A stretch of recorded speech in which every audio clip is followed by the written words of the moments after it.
వీళ్ళు సిగ్నమ్ ఏదైతే experience certificate ఇచ్చిందో అదంతా కూడా బోగస్, అదంతా కూడా ఫ్యాబ్రికేటెడ్ అని చెప్తున్నారు. ఏదైతే ఈ సిగ్నమ్ అనే కంపెనీ ఉందో, టెరాసాఫ్ట్ వాళ్ళకి ఎక్స్పీరియన్స్ సర్టిఫికేట్ ఏదైతే ఇచ్చారో దానికి సంబంధించినటువంటి వ్యక్తి ఎవరైతే ఉన్నారో గౌరీ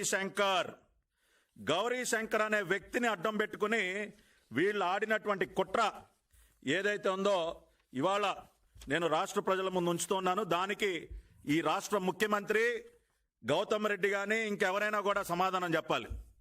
13/3/2020 గౌరీశంకర్ సిగ్నమ్ కంపెనీకి చెందినటువంటి గౌరీశంకర్ని ఏపీఎస్ఎఫ్ఎల్ కి మీరు ఎగ్జిక్యూటివ్ డైరెక్టర్ బిజినెస్ ఆపరేషన్స్ గా నియమించారా లేదా?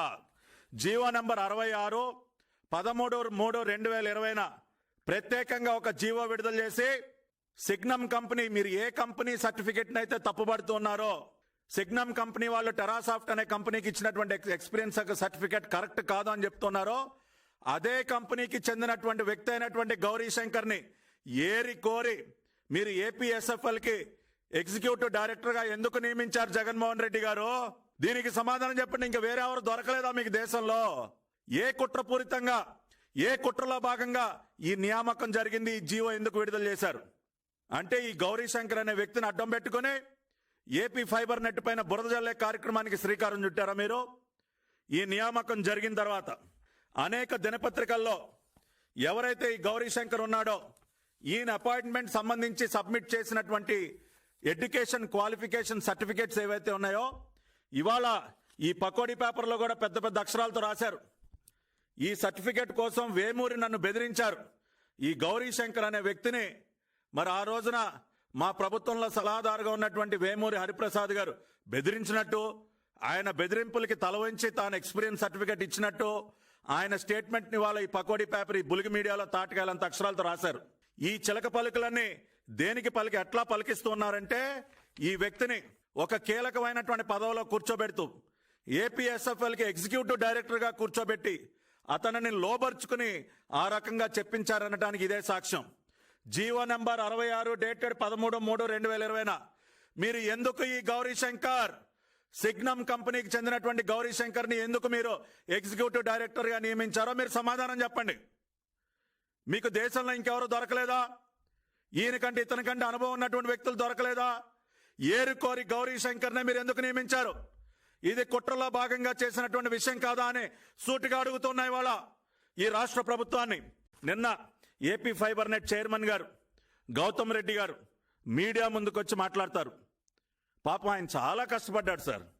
చేతిలో ఒక నోట్ ప్యాడ్ పెట్టుకుని ముందుకి వెనక్కి పేజీలు అడిదిప్పి ఇడిదిప్పి అబ్బాబ్బాబ్బా ఏమి సర్కస్ చేశారు సార్ గౌతమ్ రెడ్డి గారు. పాపం ఎందుకంటే తాడేపల్లి ప్యాలెస్ ఇచ్చినటువంటి స్క్రిప్ట్ అంత అధ్వానంగా ఉంది. మీకే అర్థం కాలేదు ఆ స్క్రిప్ట్ ఏంటో. మరి ఆ రకంగా ఇబ్బంది పడటం కూడా సహజమే. నిన్న ప్రెస్ మీట్లో మీరు పడినటువంటి ఇబ్బంది వర్ణనాతీతం. మీకు అర్థం కాలేదు, చూసినటువంటి రాష్ట్ర ప్రజలకు కూడా ఏం అర్థం కాల, మీడియా వాళ్ళకి ఏం అర్థం కాల.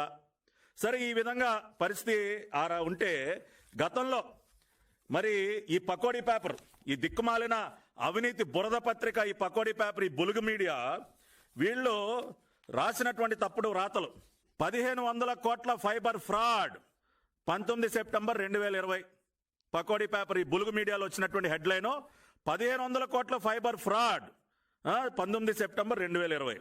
ఆ తర్వాత 12 జూలై 2021 ఈ మధ్యనే 2000 కోట్ల ఫైబర్ నెట్ టెండర్లలో అక్రమాలు. 2000 కోట్లండి. ముందేమో 1500 కోట్లు, ఆ తర్వాత 2000 కోట్లు.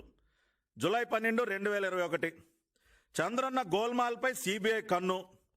ఏదో సిబిఐకి అప్పచెప్పేస్తాం, ఏదో చించేస్తాం, పొడి చేస్తాం అని చెప్పి స్టేట్మెంట్స్. మరి 1500 కోట్లు అన్నారు, 2000 కోట్లు అన్నారు, 1000 కోట్ల రూపాయల అవినీతి అన్నారు. మరేంటి సార్ గౌతమ్ రెడ్డి గారు, నిన్న ప్రెస్ మీట్లో మీరేంటి 121 కోట్లు అంటున్నారు? మీరు పకోడీ పేపర్, మీ బులుగు మీడియా రాసినట్టు పాపం 2000 కోట్లు 1500 కోట్లు పాపం ఎక్కడా కూడా మీకు కనపడలేదా? పాపం అమాంతంగా 2000 కోట్ల నుంచి 121 కోట్లకు దిగిపోయారు. దీన్ని బట్టి అర్థమవుతుంది కదా మీ పత్రిక రాసేటటువంటి తప్పుడు రాతలకి ఉన్నటువంటి వాస్తవాలకి. ఇవాళ నేను ఒకటే చెప్తా ఉన్నా, 121 కోట్లు కాదు, 121 పైసలు కూడా మీరు రుజువు చేయలేరు.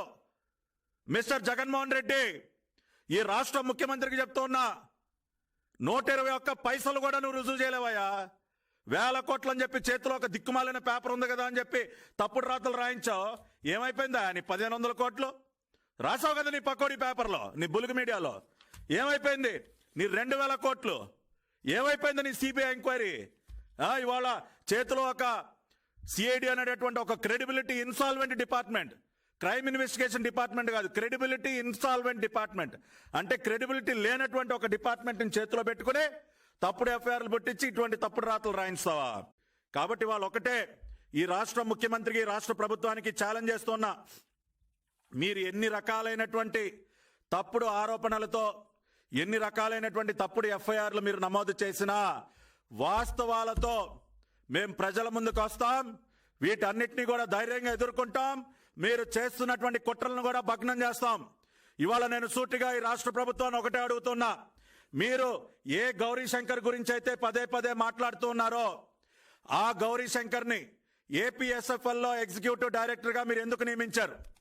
దేశంలో ఇంకా మీకెవరు కనపడలేదా? ఆ వ్యక్తి తప్పితే మీకు ఇంకెవరు కనపడలేదా? ఆ పొజిషన్ కోసం దాదాపు 15-20 మంది అప్లై చేస్తే ఏరి కోరి గౌరీ శంకర్ని ఏ కుట్రలో భాగంగా మీరు అపాయింట్ చేశారు? అతను ఆ రోజున సబ్మిట్ చేసినటువంటి ఎడ్యుకేషనల్ సర్టిఫికెట్స్ అన్ని కూడా ఫేక్ అని చెప్పి వార్తా కథనాలు వచ్చాయా లేదా? అతను ఫేక్ డాక్యుమెంట్ సబ్మిట్ చేస్తే మేము టెర్మినేట్ చేశామని చెప్పి మీరే ఆర్టీఐకి సమాధానంగా మాకు ఇచ్చారా లేదా?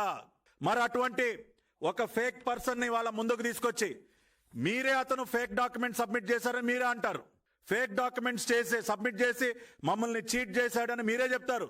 మరి అటువంటి వ్యక్తి సమాధానాన్ని ఇవాళ మీరు పరిగణనలోకి ఎలా తీసుకుంటున్నారండి?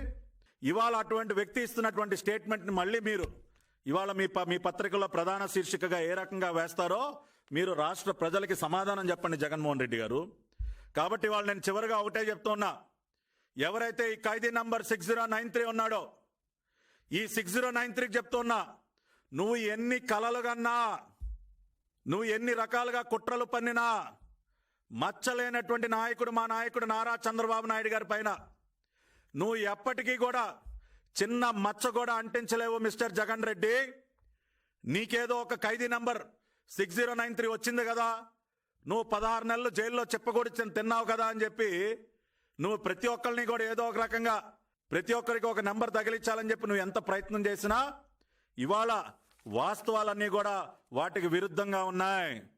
ఈ వాస్తవాలతో ఆధారాలతోనే మేము ఈ అంశాలన్నింటినీ కూడా ఎదుర్కొంటాం.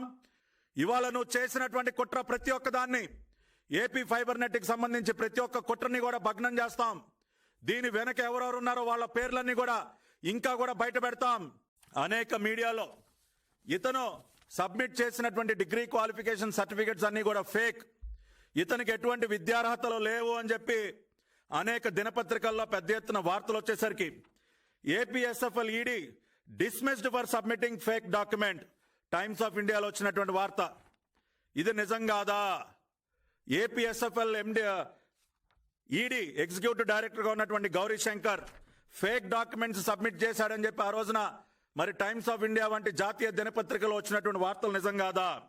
APSFL ED fired for submitting fake educational certificates అని చెప్పి టైమ్స్ ఆఫ్ ఇండియా జూన్ 22.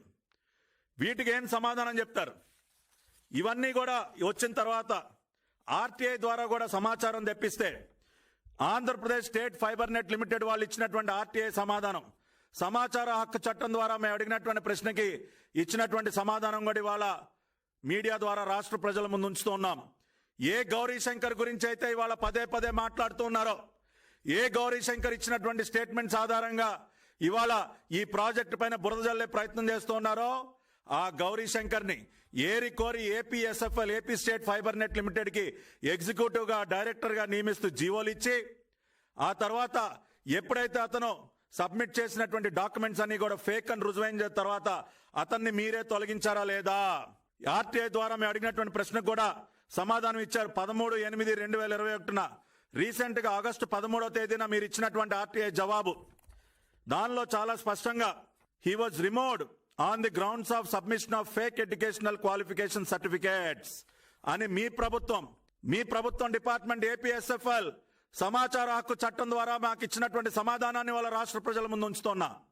మీరు ఇవాళ ఏ గౌరీ శంకర్ గురించి అయితే తాటికాయలంత అక్షరాలతో ఈ బులుగు మీడియాలో రాశారో, ఏ గౌరీశంకర్ గురించి వాళ్ళ గొప్పగా మీరు మాట్లాడుతూ ఉన్నారో, ఏ గౌరీశంకర్ గురించి అయితే మీకు పకోడీ పేపర్ హెడ్లైన్స్ పెట్టిందో, అతను ఫేక్ డాక్యుమెంట్ సబ్మిట్ చేశాడు, అతను మేము టర్మినేట్ చేశామని సమాచార హక్కు చట్టం ద్వారా మీ ప్రభుత్వం సమాధానం ఇచ్చిన మాట వాస్తవం కాదా అని అడుగుతున్నా. ఈ పూనూరు గౌతమ్ రెడ్డి గారు ఎవరైతే, ఈ చైర్మన్ ఎవరైతే ఉన్నారో ఆయన అడుగుతా ఉన్నా. ఏదో ఫైల్స్ అన్ని మీ ముందున్నాయని చెప్తా ఉన్నారు కదా. జూలై 28 వరకు ఒక్క కంపెనీ కూడా బిడ్ దాఖలు చెయ్యనటువంటి మాట వాస్తవం అవునా కాదా మీరు సమాధానం చెప్పండి. ప్రీ బిడ్ మీటింగ్ లో లేవనెత్తినటువంటి ప్రశ్నలకి 3 సార్లుగా జూలై 20వ తేదీ ఒకసారి, జూలై 25 ఒకసారి, జూలై 28 ఒకసారి, 3 సార్లుగా సమాధానాలు చెప్పినటువంటి మాట వాస్తవం అవునా కాదా మీరు చెప్పండి. ఎప్పుడైతే ఒక్క బిడ్ కూడా దాఖలు అవ్వలేదో, మరి సమాధానాలు ఇచ్చేటటువంటి ప్రక్రియ 28 వరకు కొనసాగిందో, అప్పుడు మరి డేట్ ని ఎక్స్టెండ్ చేయడం జరిగింది. కానీ ఏదో టెరాసాఫ్ట్ కి మీరు చెప్పినట్టు మీరు చెప్తున్నటువంటి అబద్ధాలు ఏవైతే వండి వారుస్తున్నారో అది ఏ మాత్రం కూడా నిజం కాదు. ఇవాళ నేను చెప్పినటువంటి ఈ వాస్తవం నిజం కాదు అని చెప్పి మాట్లాడే దమ్ము ఈ రాష్ట్ర ప్రభుత్వానికి ఉందా అని సవాల్ చేస్తా ఉన్నా. ఇది వాళ్ళు లేవనెత్తినటువంటి మొదటి ఆరోపణకి మా జవాబు, వాస్తవాలతో కూడుకున్నటువంటి జవాబు. టెరాసాఫ్ట్ కంపెనీకి మేలు చేయాలని కాదు, ఒక్క బిడ్డు కూడా దాఖలు కాకపోయేసరికి మరి క్వెర్రీస్ కి సమాధానం చెప్పే ప్రక్రియ చివరిద 28 జూలై వరకు కొనసాగేసరికి సమయం లేకపోవడంతో అన్ని కంపెనీస్ మరి రిక్వెస్ట్ చేయడంతో బిడ్డుని టెండర్ డేట్ ని ఎక్స్టెండ్ చేయడం జరిగింది. అది సాధారణంగా అనేక టెండర్లో కూడా జరుగుతూనే ఉంటుంది.